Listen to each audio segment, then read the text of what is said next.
பூக்களின் கருவறையில் பிறந்தவள் நீயா? பூவுக்கொரு பூஜை செய்ய பிறந்தவன் நான் இல்லையா? இதயத்தின் தாமரையில் இருப்பவன் நீயா?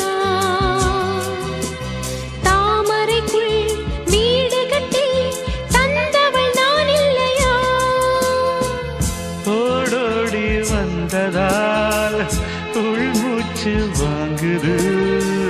உன் மூச்சில் அல்லவா என் மூச்சும் உள்ளது. ஒன்றானது ஒரு காதல் தேவதை பூமியில் வந்தாள். ஒரு காதல் காவியம் கையோடு தந்தாள்.